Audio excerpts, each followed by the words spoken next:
Right, hi guys, welcome back to Storytime. Right, today's story is quite a special one because one of the children from my school, their daddy got in touch and said, do you know, I've written and illustrated a brand new book. So he's given me a copy and I thought we could read it today. So today's story is Bottom Thunder by Jason Batt. Right, you ready guys? One morning last summer, I remember it well. We had eggs for breakfast with a very strange smell. Dad said the weird pong made them extra nutritious. I wasn't convinced, but they tasted delicious. I'd had seconds and thirds, I was feeling quite queasy. Poached, scrambled and fried, the result would be breezy. A gurgle, a rumbling, my tummy was jumping. I filled up with hot air until out came a trumping. Ooh. My bottom erupted in a cloud of green mist that blasted our dog like an egg-powered fist. I didn't even have time to say pardon before poor old Rex ran into the garden. After breakfast, while watching the telly, Mum was pacing while rubbing her belly.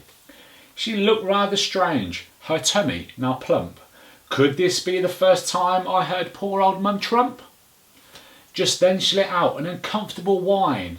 Mum, why don't you pass wind while we dine? Stop fussing, she said. It's simple, you see. Mums don't pop off because we drink magic tea. Suddenly there was a trumpet-like toot, and the smell left behind was like rotten fruit.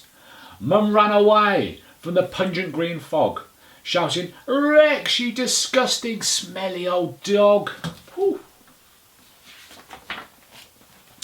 For lunch we had cabbage and broccoli soup. Rex ate too much, which caused him to poop. Too distracted for anger, Mum squirmed in her chair. Her face had turned purple, sweat dripping from her hair. I started to ask if she needed some help, when Dad cried out with a flatulent yelp. A flash from his bottom, he blasted off squealing. A cabbage explosion sent him straight through the ceiling.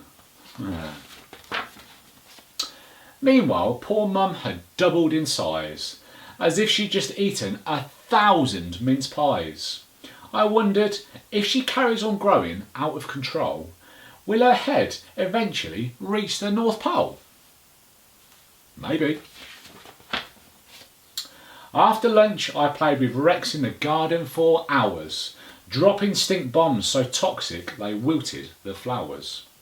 Rex fired a bottom burp straight at Dad's face, and his eyebrows took off like a rocket to space. We finished the day by shooting some hoops, being careful to jump all the pungent dog poops. The clouds we were oozing smelt worse than a skunk, but bottom thunder propulsion made it easy to dunk. As the lights started fading, Mum called us for dinner.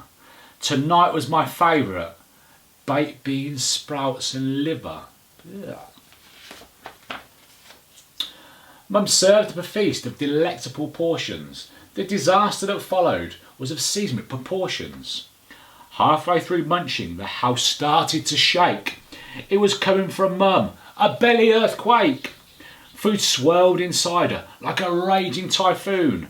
Her belly was inflating like a hot air balloon. Oh. Now she was nearly the size of the moon, and her bottom was playing a horrible tune. The gas had built up since breakfast, you see. She must have forgotten her magical tea.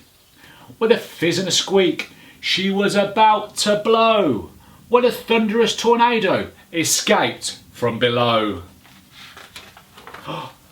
Kaboom! Whoa! As the dust settled and the smell dissipated, there was poor Mum, and she'd finally deflated. She brushed herself off, not even a little flustered, and without hesitation asked who would like custard. And that's the end. Wow. Thank you, Mr. Batt, for that. I really enjoyed that. And you know, I could see you guys giggling at home. All right. So really, really, really, thank you very much for that. Really enjoyed it. Guys, if you would like to buy a copy of this, Bottom Thunder by Jason Batt. All right, go get it now. Right, thanks again, guys, and I'll be back soon with another story. Bye bye.